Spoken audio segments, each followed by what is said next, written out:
Que a graça e a paz do nosso Senhor Jesus Cristo esteja conosco. Eu vou estar lendo para vocês lá em Efésios, capítulo 1, 2 e 3. A palavra do Senhor diz assim: graça a vós outros e paz da parte de Deus, nosso Pai, do Senhor Jesus Cristo. Bendito Deus e Pai de nosso Senhor Jesus Cristo, que nos tem abençoado com toda sorte de bênção espiritual nas regiões celestiais em Cristo. Chamada a confissão. Efésios 1, 4 a 7 diz assim: assim como nos escolheu nele, antes da fundação do mundo, para sermos santos e irrepreensíveis perante ele, no qual temos a redenção, pelo seu sangue, a remissão dos pecados, segundo a riqueza da sua graça. Esse é o nosso momento do a sós com Deus, o momento da nossa oração silenciosa. É nesse momento que a gente entrega o nosso coração ao nosso Senhor e confessamos os nossos pecados. Oremos então ao Senhor na oração silenciosa.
Quero convidar vocês a lerem comigo um texto de forma responsiva em Efésios capítulo 2, do versículo 13 ao versículo 22. Eu vou ler os ímpares, peço que os irmãos leiam os pares. Você pode acompanhar aqui também. Diz assim: mas agora, em Cristo Jesus, vós que antes estavais longe, fostes aproximados pelo sangue de Cristo.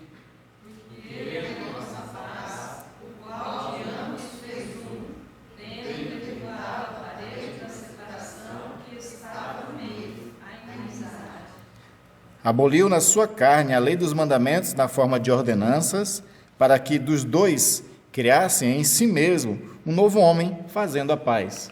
Reconciliar-se ambos em um só corpo com Deus, por intermédio da cruz, destruindo por ela a inimizade. E vindo, evangelizou paz a vós outros que estavais longe, e paz também aos que estavam perto.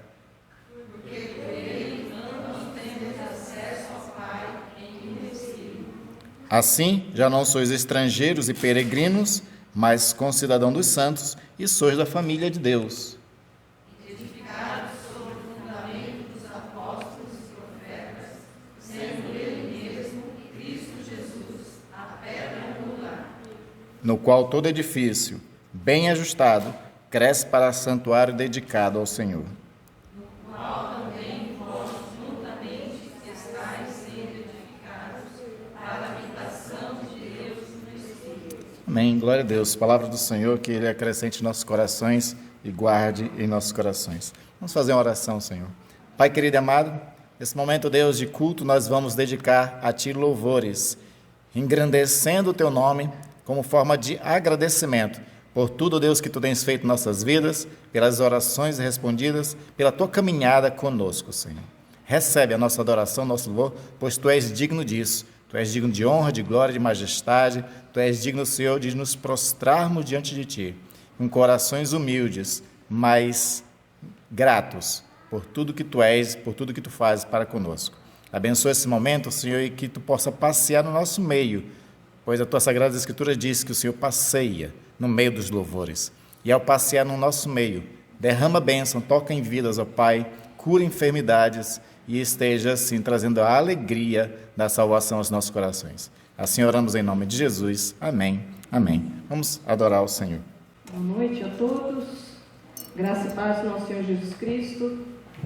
É um prazer revê-los. Tem alguns aqui que eu já não vi há um certo tempo. Que Deus abençoe ricamente a cada um aqui e que Deus possa derramar chuvas de bênçãos na vida de vocês e de todos os seus familiares. Vamos ficar em pé e louvar nosso Deus.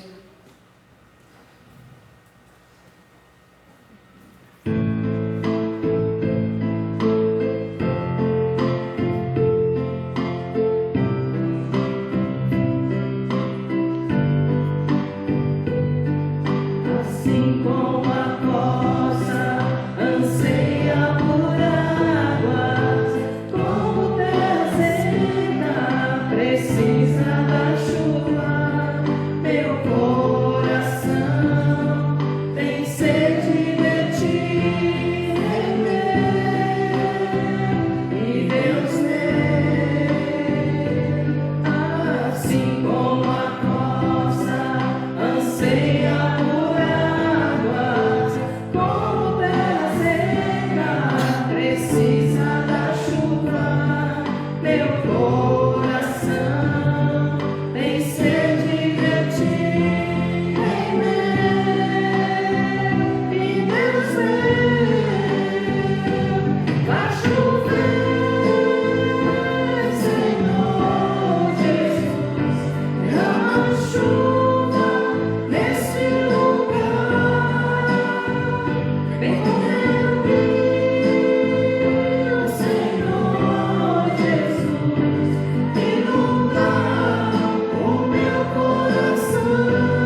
e todo ser que vive, que respira, toda criatura de Deus, louve ao nome santo do Senhor.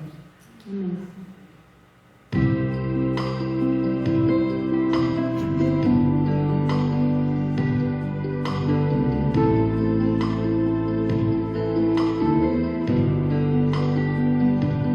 Todo ser que vive, louve o nome do Senhor. Toda criatura se derrame aos teus pés, ao som da sua voz.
Pode ir sentar.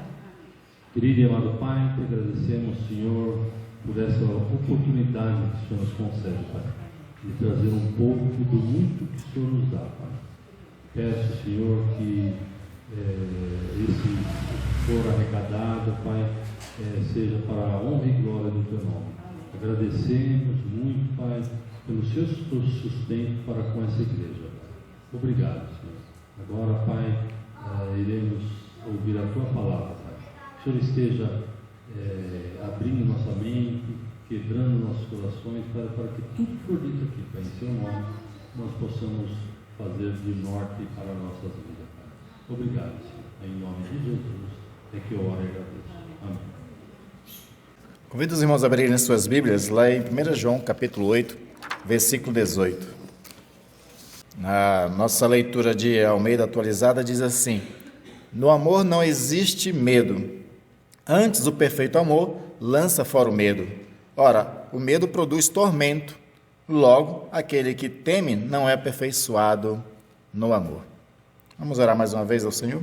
Pai Santo, eis a Tua palavra, Senhor, lida. Que agora o Espírito Santo nos ajude, Senhor, a pensar nela, a refletir, meditar e dela extrair conteúdo para nossas vidas espirituais, fortalecer a nossa fé, edificar nossas vidas e compreender mais do Teu amor, Pai.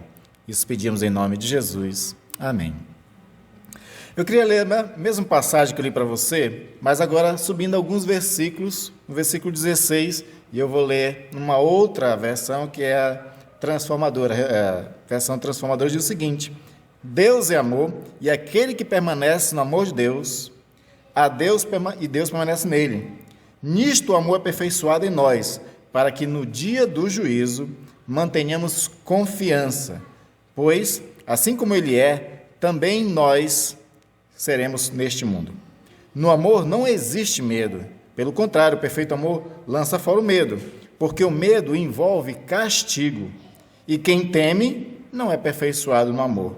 Nós amamos a Ele porque Ele nos amou primeiro. Eu queria tratar de um assunto interessante para vocês. A gente tem falado um pouco sobre a questão de cura, sobre a fé que cura, o poder de Deus que cura, a vontade de Cristo em querer nos curar. E muitas dessas coisas são muito importantes, mas também é importante nós compreendermos que muitas das enfermidades são causadas por algumas questões de ordem também psicológica. E eu quero tratar especificamente de uma, porque eu não sou psicólogo, não vou trabalhar aqui nenhuma discussão psicológica ou psiquiátrica, mas eu partir da questão da espiritualidade. Existem alguns tipos de enfermidades que são causadas principalmente por uma má imagem que nós temos de Deus. Existem algumas enfermidades que acontecem no meio do povo de Deus que são causadas pela má imagem que nós temos do povo de Deus. A gente sabe que Deus ele proibiu nas Sagradas Escrituras de que se fizesse imagem deles. Então Deus ordenou dizendo o seguinte: olha, não desenhem, não façam pinturas, não façam esculturas, não façam nada que venha a pensar na minha imagem, que seja uma questão de criar uma imagem para ela adorar. Por que Deus faz isso? Primeiro porque a gente nunca viu Deus em questão de formato. A gente não sabe qual é a forma de Deus, né? O máximo que a gente sabe é que Jesus disse que Ele é Espírito, mas tem uma forma. Nós chamamos na teologia de que o fato de que Deus tem a mão e estende a mão, que Ele ouve com os ouvidos, né, essas coisas, isso são linguagens antropomórficas, ou seja, a gente usa expressões do nosso conhecimento de ser humano para se referir a Deus, mas a gente não sabe se de fato é assim. Então, por essa questão, Deus ele não permite que faça imagem. Mas a gente vai criando imagem dele em questão, por exemplo, de caráter, personalidade, a forma como ele age para conosco. E às vezes, alguma dessas imagens que nós criamos de Deus, elas não são muito boas. Às vezes são, mas nem sempre é muito boa. Porque o ser humano, ele tende, de forma imagética, a tentar entender como é que é esse Deus. Então, a princípio, quando a gente pensa em Deus, a gente pinta Deus como um ser velhinho, né? De barba branca, um ancião de dias, um ser eterno. Bom, na eternidade não existe tempo. Então, se não existe tempo, não existe esse negócio de estar novo, vai envelhecendo, né? Eu gostei de uma pergunta que uma irmã fez lá de São Carlos, a irmã Heloína, que é a viúva do pastor Rubem, né? Ela mandou uma mensagem para mim perguntando assim: pastor, eu queria ouvir a sua opinião, porque eu estava conversando com uma pastora amiga e ela disse que quando chegarmos nos céus, nós vamos encontrar os nossos queridos todos velhinhos. E aí ela disse: mas isso vai contra um pouco os sonhos que eu tenho, porque de vez em quando eu tenho alguns sonhos, pastor, e os meus queridos, eu vejo todos eles novos. E aí ela perguntou de mim: então, o que você acha dessa questão? Eu falei: olha, a Bíblia não fala muito sobre essas questões, mas dá alguns indícios, algumas inferências. Primeiro que na eternidade não tem o tempo corrido como nós temos aqui, né? Lá não existe a lei da entropia. O que é a lei da entropia? A segunda lei da termodinâmica, que fala que as coisas têm tendência a envelhecer. Tudo no mundo envelhece, não só nós. Essas cadeiras que vocês estão sentadas, ela vai envelhecer. Com o tempo, vai tudo enferrujar e vai chegar um tempo que não vai prestar mais. Madeiras envelhecem, ferros envelhecem, tudo tende a desgastar nesse mundo.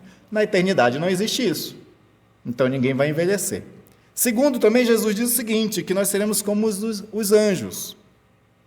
E os anjos são todos novos, segundo a Bíblia, né? Todos os anjos que parecem moços, novos e bonitos. E terceiro, nós seremos transformados,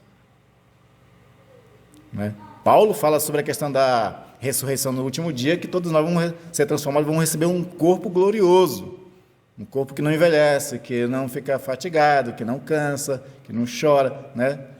Tudo aquilo que é mal hoje em relação ao ser humano, na eternidade não vai ter. E nessa transformação, quem sabe a gente vai ser transformado, né?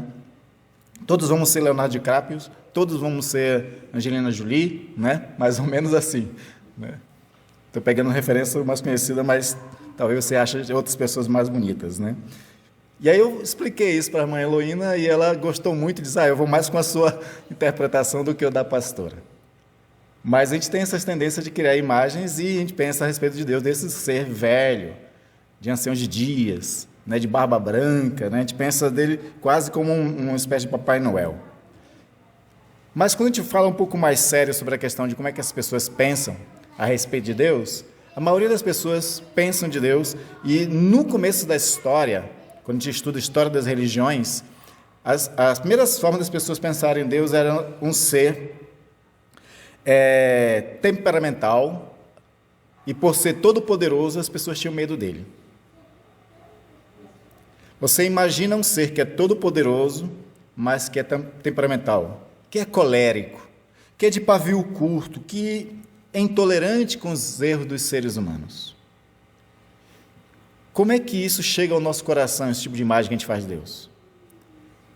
Chega no nosso coração como um terror, como um pavor. É interessante que, em algum momento da Bíblia, quando faz referência ao Deus de Abraão, de Isaac e de Jacó, numa dessas ocasiões, diz o seguinte: Deus de Abraão, terror de Isaac e Deus de Jacó. Isso me chamou a atenção. Eu fiquei pensando, por que o terror de Isaac? Porque foi essa a imagem que Isaac teve de Deus. Você imagina, você é uma criança de 13 anos, e aí o seu pai te chama para você ir com ele no monte. Chega no monte, você descobre que o sacrifício que vai ser feito é o seu sacrifício. Deus pediu do pai você para ser sacrificado. Qual é a imagem que Isaac vai ter de Deus? De um Deus terrorista, aterrador. Né? E essa foi a primeira forma de se pensar a respeito de Deus. Por isso que desde o início da história humana, quando tinha essa relação entre seres humanos e Deus, era uma relação sempre assim, de medo, de temor, de sentimento de culpa, de um sentimento de que a qualquer hora um raio dos céus, né, ia ser enviado e ia fumegar a pessoa como se ele fosse uma espécie de Thor. E aí as pessoas, para evitar que fossem julgadas por Deus, condenada por Deus, castigada por Deus, as pessoas começaram a fazer os sacrifícios para aplacar a ira de Deus. Um dos primeiros textos sagrados, escrito mesmo, é o texto de Jó. Ele tem mais de 3.500 anos. E veja só o que Jó diz no capítulo 1, versículo, o texto diz, a respeito de Jó, no capítulo 1, versículo 4 e 5. Os filhos de Jó se revezavam em preparar banquetes em suas casas e convidavam suas 3 irmãs para celebrar com eles. Quando terminavam esses dias de festa, Jó mandava chamar os filhos a fim de purificá-los. Levantava-se de manhã bem cedo e oferecia um holocausto em favor de cada um deles, pois Jó pensava o seguinte: pode ser que meus filhos tenham pecado e amaldiçoado a Deus em seu coração. Então Jó fazia sacrifícios em prol dos filhos, porque caso os filhos tivessem pecado contra Deus, os filhos não fossem castigados por Deus. Então ele já se antecipava em fazer sacrifício pelos meninos. E aí no final do versículo 5 ainda diz o seguinte: essa era a prática habitual de Jó. Ou seja, era um homem que estava permeado de medo constante desse Deus. A gente lembra de Jó como o maior símbolo de fé, de perseverança, de paciência nas Sagradas Escrituras, O homem que sofreu todos os tipos de coisas que alguém poderia sofrer. Ele perdeu seu gado, perdeu suas propriedades e perdeu seus filhos. Uma tragédia, uma atrás da outra, Parecendo aquela história literária que fala sobre as desventuras em série. Jó ele sofre desventuras em série. E tudo isso era para testar a fé dele, e a Bíblia diz que Jó teve paciência, teve perseverança, permaneceu com fé, não praguejou, não murmurou, não abandonou a fé. Mas talvez, se a gente pensar a partir dessa perspectiva aqui, talvez Jó tivesse muito mais medo de Deus, de praguejar Deus, do que aquilo que ele estava sofrendo. Porque eu falei que ele perdeu os gado, perdeu a propriedade, perdeu os filhos, mas também ele perdeu a saúde. E no meio dessa coisa toda, talvez ele tivesse mais medo de Deus do que de tudo que ele estava sofrendo. E isso é normal acontecer porque diante de um Deus todo-poderoso é melhor ter medo de Deus do que das coisas. Isso é uma experiência que os próprios discípulos tiveram. Os discípulos, quando eles estavam no barco, no Mar da Galileia, e a tempestade estava começando a aumentar, o barco estava começando a balançar, o texto de Marcos diz que correu o risco de virar o barco. Então eles ficaram atemorizados, ficaram com medo, acordaram Jesus e disseram: Senhor, tu não se importa que a gente venha perecer nessa tempestade? Aí Jesus acalma a tempestade, Jesus dá ordem para que a tempestade acabasse e que o mar se acalmasse. Na sequência, o texto diz o seguinte: que os discípulos ficaram com mais medo de Jesus do que da tempestade. E eles se perguntam: quem é este que até o mar e a tempestade obedecem? Todos eles eram pescadores. Se eles fossem a pique, talvez eles tivessem capacidade de pegar alguma coisa ali para flutuar e depois nadando até a beira da praia. Mas o que fazer diante de um ser todo-poderoso que pode acalmar tempestades e o Mar da Galileia? O que ele poderia fazer com a pessoa se ele estivesse bravo com a pessoa? Por isso era natural que as pessoas tivessem medo de Deus. O povo de Israel, logo no começo, depois que eles foram libertos do Egito, eles ainda não conheciam completamente a Deus. Então eles tinham muito medo de Deus. O texto bíblico fala que a presença de trovões, de relâmpagos, isso está lá em Êxodo 20, no versículo 18 em diante, que a presença de trovões e relâmpagos, clamor de trombeta e de um monte fumegando, que era o Monte Sinai, na frente desse povo, fizeram com que todos eles se estremecessem e ficassem longe. Eles queriam ficar longe do monte, que era o monte onde Deus estava. Estavam com medo de toda aquela coisa. Porque você imagina, Se naqueles dias de chuva forte, que tem muito raio, dá um medo. Imagine você ter relâmpagos, trovões, clangor de trombetas, monte fumegando, todas essas coisas, e um Deus todo-poderoso lá em cima. E aí esse povo, que devia estar ouvindo a palavra de Deus, Deus estava dando agora os mandamentos para eles, eles dizem o seguinte para Moisés, fala tu conosco e nós te ouviremos, mas não nos fale Deus conosco, para que não morramos. Eles tinham tanto medo de Deus, que Moisés, vai lá, tu ouve, se tu sobreviver, tu volta, aí tu ensina para nós aqui a lei, a gente te ouve, e vamos obedecer, mas a Deus a gente não quer ouvir, não. Vai que ele se aborrece da gente na hora. Esse era o tipo de pensamento, esse era o tipo de imagem que se criava de Deus, de um Deus que só pensa em destruir pessoas, em castigar pessoas. Inclusive, crianças às vezes crescem com esse pensamento. Quando os pais querem corrigir os filhos, assim, não faz isso que o papai do céu castiga. Né? Isso é uma coisa errada de se dizer a respeito de Deus. Porque uma das coisas que eu gosto na teologia reformada é que a teologia reformada gosta de estudar a graça de Deus. E a teologia reformada viu que no Antigo Testamento tinha muito da graça de Deus. É no Antigo Testamento que nós temos um salmo que diz que Deus é benigno, misericordioso, bondoso, gracioso. É esse que é o Deus. Agora, pelo povo ser de dura cerviz, rebelde, está toda hora fazendo coisa errada, era necessário que de vez em quando Deus mostrasse uma face mais julgadora. Para quê? Para que as pessoas, a partir disso, a partir desse temor, obedecessem. Só que isso era um processo pedagógico de se ensinar ao povo de Israel. Jesus chega a dizer isso, que Deus proibiu certas coisas no Antigo Testamento por causa da dureza do coração do ser humano, mas que a vontade de Deus não era fazer aquilo. E aí Jesus vai revelar isso. Mas antes de Jesus revelar isso, antes de a gente pensar nessa revelação de Jesus, vamos tentar entender o problema, então, de ter essa imagem errada a respeito de Deus.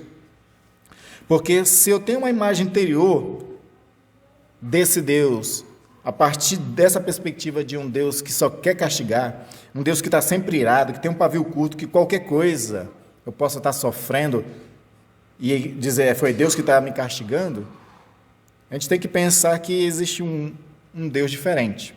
Mas enquanto penso assim, esse medo de Deus paralisa a gente para deixar de fazer certas coisas para Deus e também nos adoece. Tem um livro do Pete Scazzero, que ele fala sobre espiritualidade emocionalmente saudável. Ele deixa bem claro uma coisa no livro, diz assim que líderes doentes geram igrejas doentes. E tem muitos líderes doentes, porque interpreta Deus de uma certa forma, que causam uma espiritualidade doentia na sua igreja. Uma espiritualidade do temor, do medo. E medo e temor são consequências de sentimentos de culpa, que traz enfermidades para a alma, que traz uma ranhura na relação nossa para com Deus. Então, por exemplo, tem um texto interessante daquela passagem da parábola, que Jesus fala sobre os talentos, que ele deu talento a 3 homens. A gente conhece bem a história. A um ele deu 5 talentos, a outro ele deu 2 talentos, e a última ele deu 1 talento. Os outros 2, eles trabalharam seus talentos, reproduziram seus talentos, devolveram duplicado os seus talentos. Quando vai no último homem, ele devolve só o talento que recebeu. E olha só a desculpa que ele dá. Lucas 19, 21. Pois tive medo de ti,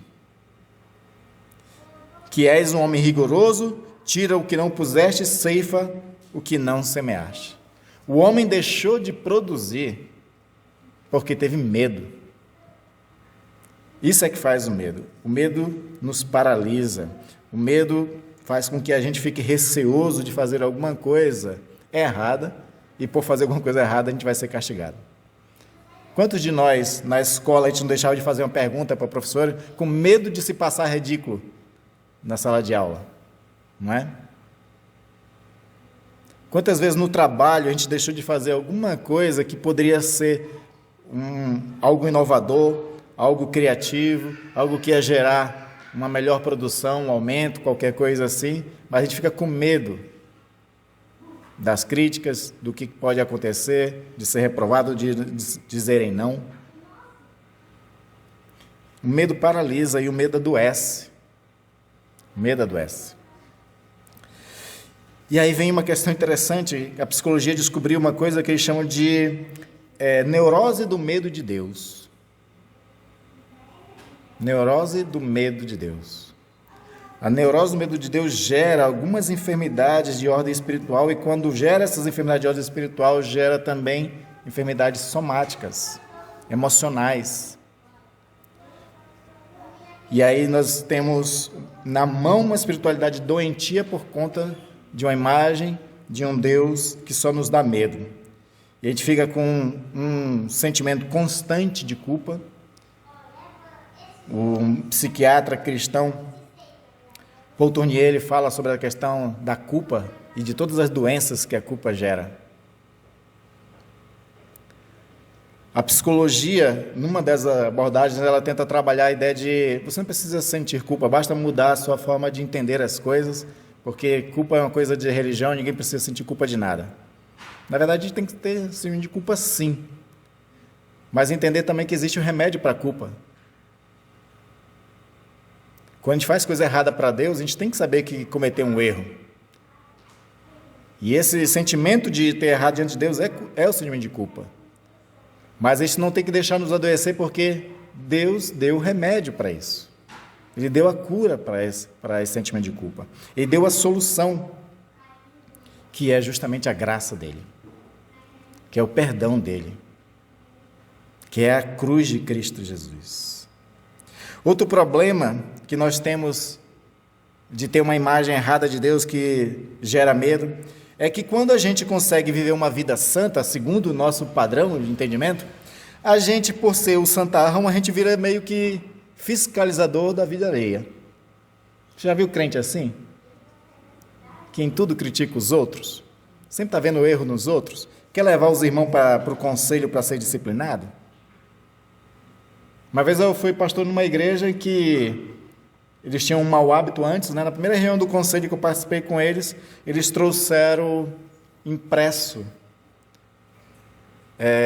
prints dos irmãos, dos jovens da igreja principalmente, né? Do que eles estavam fazendo nas redes sociais. E queria que eu julgasse, disciplinasse as pessoas porque elas estão fazendo pelo que elas dizem lá nas redes sociais. Aí depois eu descobri que isso era uma prática do pastor anterior, que ele gostava de fazer isso. De ficar fuçando o que os crentes, ficava fiscalizando o que os crentes postavam no Instagram, no Facebook, e aquilo que ele achava que era errado, trazia, imprimia para poder colocar no conselho e sair julgando, né, as pessoas e disciplinando elas. Aí eu falei, não, vamos acabar com isso, isso vira neurose, gente. A gente não é fiscal de ninguém. Cada um sabe, a gente tem que pregar o que a Bíblia nos ensina, e aí cada um tem consciência de si mesmo. Cada um dará conta de si mesmo. Porque para mim a questão de disciplina é quando é alguma coisa que escandaliza toda a igreja a ponto disso trazer prejuízo para a igreja. Prejuízo moral, né? Para a igreja como um todo. Mas questões internas, pessoais, a gente tem que orientar, não sair, né, que nem um louco fiscalizando e querendo julgar todo mundo. E ainda dentro desse sentimento, porque é o seguinte, a pessoa que se acha santa, a pessoa que se acha correta diante desse Deus que pune, ela se acha, digamos, soldado desse Deus, não é? Representando esse Deus na terra para poder sair julgando todo mundo. E aí gera uma religiosidade meritocrática, ou seja, ela acha que porque ela consegue viver uma vida que ela acha que é mais justa diante de Deus, ela tem méritos diante de Deus. E quando a pessoa acha que tem méritos diante de Deus, ela começa a ter atitudes soberbas na igreja. E a soberba é o principal pecado de Satanás. E aí nós vamos começar a entender que não é assim, né? Que a gente não pode ser aqueles que criam a imagem de Deus a partir do que realmente nós somos. Porque quando a gente tem medo de Deus, a gente projeta para Deus muito dos nossos caráter, da nossa personalidade, do nosso temperamento. Então, crentes raivosos, intolerantes, vai criar uma imagem de um Deus raivoso e intolerante também, né? E a gente vê hoje na sociedade algumas coisas desse tipo também. E outro problema é que, como todos nós cometemos falhas, acaba que todos nós vamos ter sentimento de culpa, que vai refletir no medo, que vai refletir em enfermidades, que vai arranhar nossa relação com Deus. Muitas das pessoas abandonam a igreja, às vezes, porque não conseguem mais lidar com Deus tão brabo, tão raivoso, que está toda hora culpando, que está toda hora querendo castigar. E aí se larga a igreja por conta disso. E aí nós temos que ter a sensibilidade espiritual para discernir que a Bíblia mostra um Deus completamente diferente. E aí eu preciso mudar a minha imagem que eu tenho de Deus. Para que a minha espiritualidade seja saudável, eu preciso construir a imagem de Deus segundo aquilo que está nas Escrituras. Para que assim a gente se relacione com esse Deus de forma saudável, de forma íntima, de uma forma afetuosa, carinhosa, porque o Deus que vai ser revelado a partir da pessoa de Jesus Cristo faz com que a gente não tenha mais medo de castigos e que também nos livra do sentimento de culpa. Por quê? Romanos capítulo 8, versículo 1 e 2. Porque aqueles que estão em Cristo Jesus já não há mais nenhuma condenação para elas. Agora, pois, já nenhuma condenação há para os que estão em Cristo Jesus. Porque a lei do Espírito de vida em Cristo Jesus te livrou da lei do pecado e da morte. O que Jesus fez, a forma de Deus se revelar a partir de Jesus Cristo, agora é de um espírito de vida, não de morte.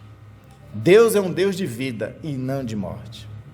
E esse Deus de vida, ele acaba com a lei da morte e com a lei do pecado, que era a antiga lei. E aí Jesus vai revelar para nós algumas coisas para a gente ter uma imagem saudável de Deus. Primeira coisa que nós temos que fazer para mudar nossa imagem a respeito de Deus é olhar para o próprio Jesus. Quando Filipe, um dos apóstolos, está ouvindo Jesus se despedir, e aí Filipe vira para Jesus: Jesus, mostra-nos o Pai e isso nos basta. Aí Jesus diz o seguinte: mas há tanto tempo eu estou convosco e não vistes o Pai? Quem vê a mim, vê o Pai. E quem vê o Pai, me vê. Então, nós temos que olhar para Jesus. E que tipo de Jesus é esse? É aquele Jesus de Mateus 11, 29 e 30. Tomai sobre vós o meu jugo e aprendei de mim, porque sou manso e humilde de coração. E achareis descansos para a vossa alma, porque o meu jugo é suave e o meu fardo é leve. Então é esse Jesus que nós temos que olhar para ver Deus, o manso e humilde de coração. Manso e humilde de coração. Não é um Deus raivoso, não é um Deus brabo, colérico, né? Temperamental, daquele que não leva desaforo para casa. Não, não é esse Deus. Antes é um Deus que oferta a graça e que convida para participar dessa graça. Vinde a mim, todos os que estão cansados e sobrecarregados, e eu vos aliviarei. Tomai sobre vós o meu jugo e aprendei de mim, que sou manso e humilde de coração, e encontrareis descanso para a vossa alma. Por quê? Porque o jugo do Senhor Jesus, a forma de relação de Jesus para conosco, é suave e é leve, como ele diz.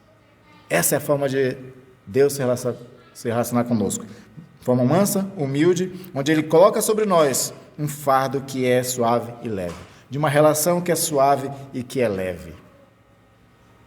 De um Deus que tem paciência, que é longânimo para conosco. Porque ele sabe que a gente erra, ele sabe que a gente falha. Mas ele permanece pacientemente. E a cada paciência que ele trabalha na relação conosco, ele derrama também graça para nos ajudar. Graça que nos ajuda a viver da forma que agrada a ele. Porque de nós mesmos a gente nunca vai conseguir agradar a Deus. A gente só consegue viver baseado naquilo que Deus quer por causa da graça que ele nos concede, que é o seu Espírito Santo, Por isso que ele vai dizer que a carne é fraca, mas o Espírito está pronto. Então, a gente recorrendo à graça do Espírito Santo em nossas vidas, a gente consegue viver como lhe agrada. Então, a primeira coisa para nós pensarmos e mudarmos nossa imagem de Deus é olhar para Jesus. Segundo, é o ensino do próprio Jesus. Jesus, ele revela um Deus diferente daquilo do Antigo Testamento, e ele revela um Deus de uma forma que os judeus nunca tinham coragem de se referir. Ele revela Deus como Pai. Então, ele nos ensina na oração, Jesus, a orar assim: Pai Nosso. Só que não é qualquer tipo de pai, porque de repente você pode ter a experiência de ter um pai não muito bom, né? Daquele pai que chegava do trabalho de cabeça quente, e qualquer coisinha já batia, brigava com você, né? Mandava para o quarto, sei lá, né?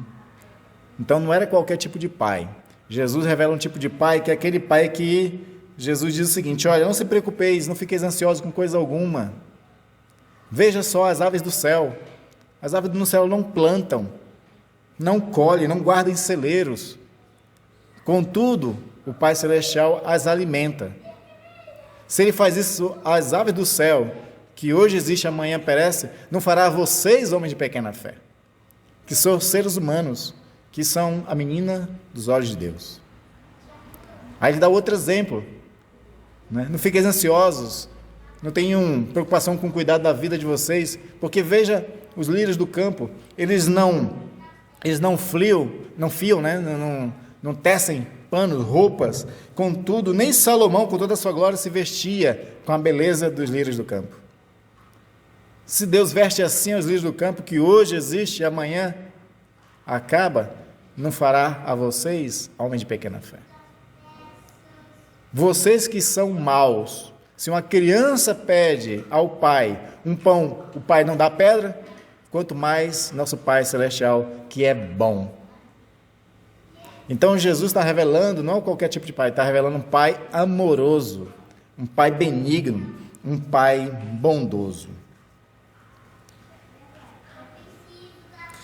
Uma das imagens que eu gosto que Jesus faz a respeito de Deus é a da parábola do filho pródigo. Na parábola do filho pródigo você conhece muito bem a história, né? O filho mais novo, ele, entediado de ficar em casa, ele resolve querer viajar pelo mundo, aí ele chega para o pai e pede a parte dele que cabia dele das propriedades. E aí o pai faz isso, dá a ele todas as coisas. E esse filho vai se aventurar, gasta com meretrizes, gasta com festa, com baladas, com muitas coisas, não administra direito o dinheiro, não aplica em poupança, nem CDB, nem nada, então o dinheiro acaba. E aí agora, sem dinheiro, ele tenta sobreviver, vai trabalhar quase como escravo, alimentando porcos, a tal ponto a situação que estava de fome que ele pensava talvez em comer até a comida do próprio porco. E aí cai a ficha: os escravos do meu pai têm comida farta, tem comida boa, e eu aqui, com essas comidas que dá para os porcos. Aí ele resolve se arrepender, voltar para a casa do pai. Mas aí vem a coisa que é bem interessante. Lá em Lucas 15, versículo 20, diz o seguinte: quando o filho vem, né? O pai estava no portão e, levantando-se, ele viu de longe o filho vindo.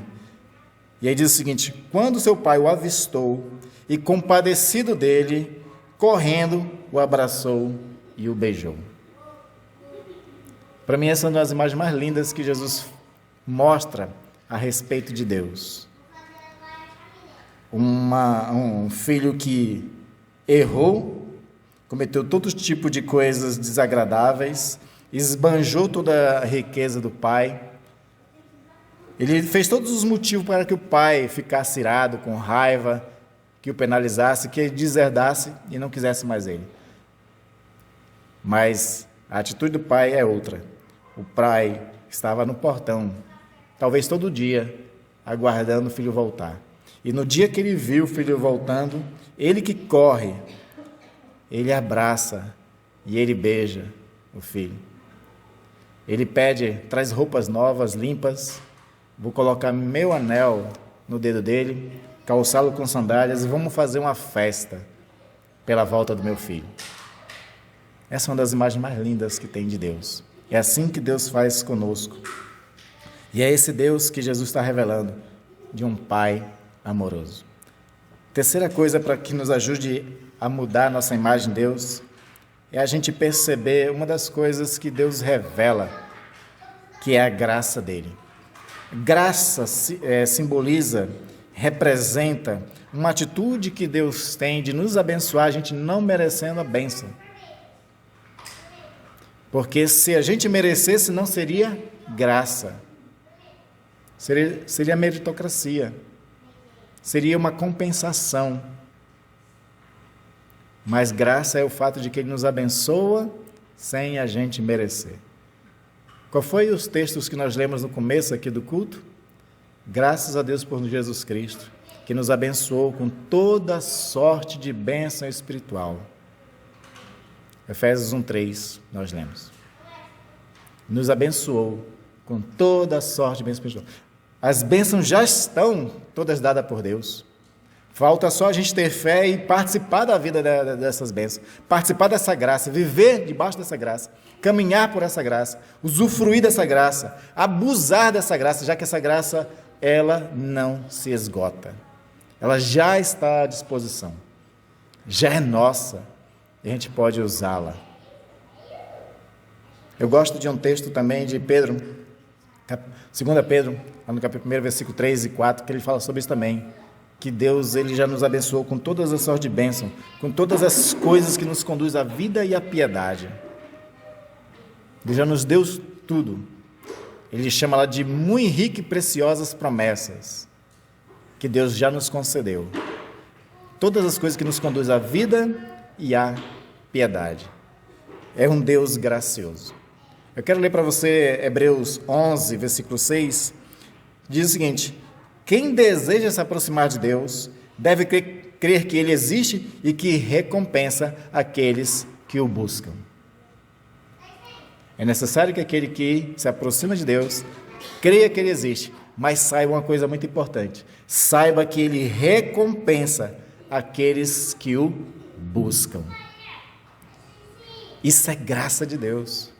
Você pode dobrar o joelho, orar ao Senhor, e Ele vai te recompensar. Então são essas três coisas importantes para nós mudarmos nossa visão de Deus. De um Deus que é amor, de um Deus que se revelou em Jesus Cristo. Então a gente pode olhar para Jesus, a gente pode orar a esse Deus chamando de Pai ou de Papai, que é a expressão original do aramaico, não é? O Abba Pai, a ideia de papaizinho. É a expressão da mais intimidade. Nós temos intimidade com Deus a partir da pessoa de Jesus Cristo. E Deus é gracioso. Então, o Deus da Bíblia, de verdade, Ele não é essa divindade abstrata, tirana, né, semelhante aos déspotas humanos. Deus não é Hitler, Deus não é Stalin, Deus não é nenhuma dessas pessoas cruéis da humanidade. Deus é um Deus de amor. E essa é uma das maiores revelações que nós temos nas Sagradas Escrituras, que Deus, Ele é amor. Faz parte da essência de Deus ser amor. Deus julga, um dia Ele vai julgar. Mas enquanto Ele não julgar, diz as Sagradas Escrituras, que Ele é rico em misericórdia, dando chance e todo dia ofertando a sua graça. Todo dia ofertando o seu amor. Todo dia nos ensinando e nos mostrando o que Jesus fez por nossas vidas. Todo dia Ele está fazendo isso. Olha, Jesus morreu por você. Eu sou teu Pai amoroso. Eu derramo graça para te ajudar. É esse Deus que nós temos que criar em nossos corações para livrar a gente de uma espiritualidade doentia, se relacionar de forma amorosa com Deus, tendo esse sentimento de filhos amados, se aproximando sem receio nenhum de Deus e podendo orar a Ele, sabendo que Ele nos ouve, nos escuta e nos atende. Essa que é a forma como nós devemos relacionar com Deus. Eu já preguei em outras vezes, eu faço lembrar aqui para encerrar, de que existem 3 montes nas Sagradas Escrituras que nos revelam a forma progressiva da revelação de Deus. O Monte Sinai, que é aquele com raios, trovões, relâmpago, clangor de trombeta, pegando fogo, né? Esse é aquele primeiro Deus revelado.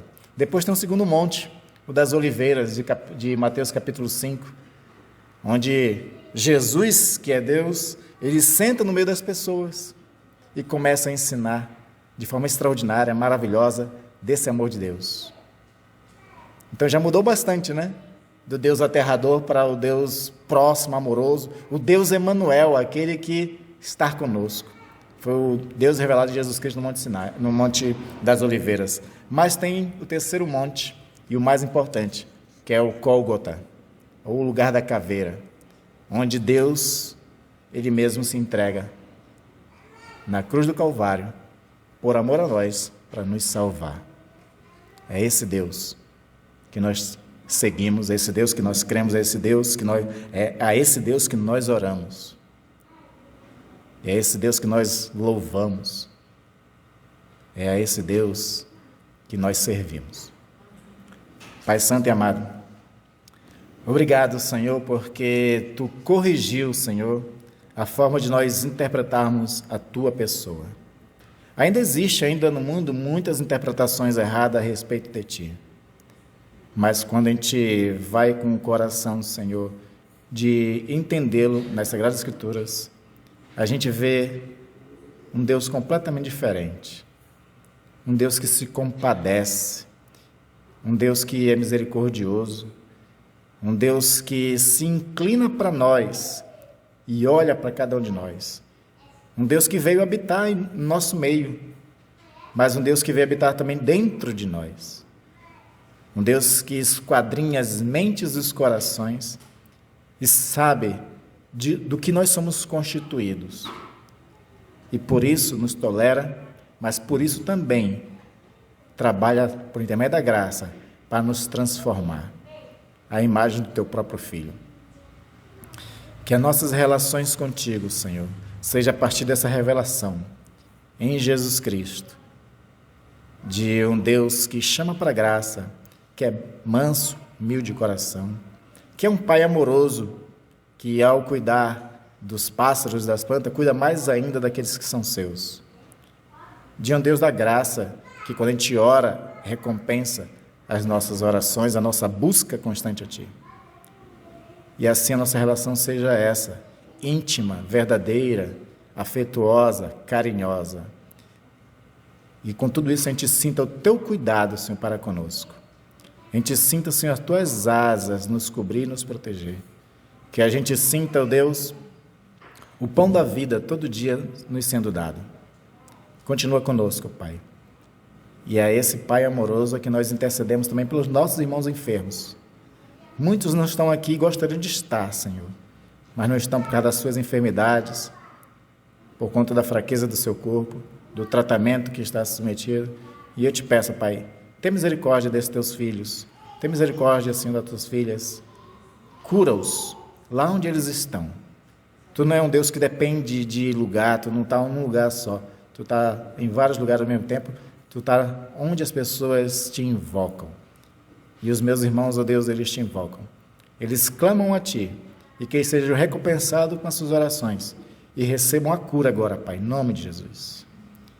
A nós, ó Deus, que aqui ficamos, pedimos a Tua bênção, a Tua graça, a Tua companhia para conosco.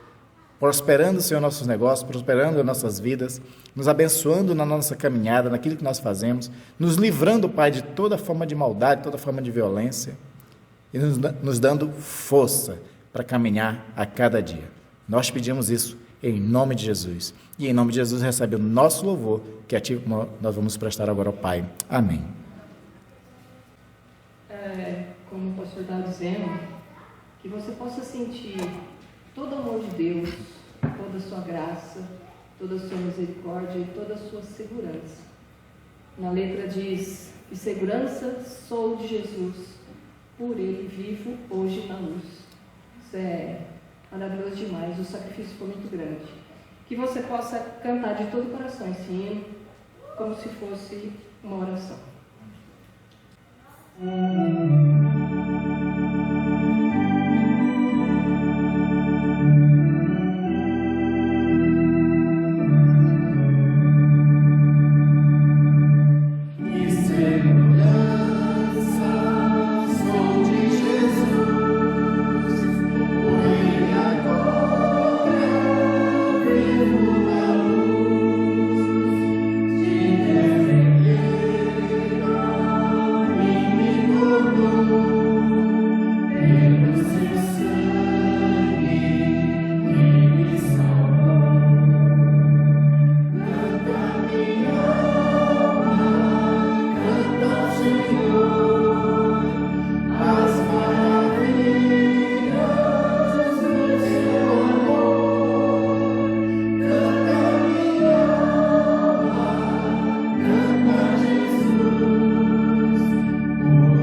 Pai nosso que estais no céu, santificado seja o teu nome, venha a nós o teu reino, seja feita a tua vontade, assim na terra como nos céus. O pão nosso de cada dia nos dai hoje, perdoa as nossas dívidas, assim como nós perdoamos aos nossos devedores. Não nos deixes cair em tentação, mas livra-nos do mal, pois teu o reino, o poder e a glória para sempre. Amém. Que o Senhor vos abençoe e vos guarde, meus irmãos e irmãs, que sobre ti levante o rosto e te conceda paz e graça, e que você conte com Ele durante toda a sua semana, com essa graça maravilhosa de Jesus Cristo, com o amor inefável de Deus e as consolações, a força e o poder do Espírito Santo atuando em vós a partir de vocês para a vida eterna, até a vinda de Jesus. Amém. Amém.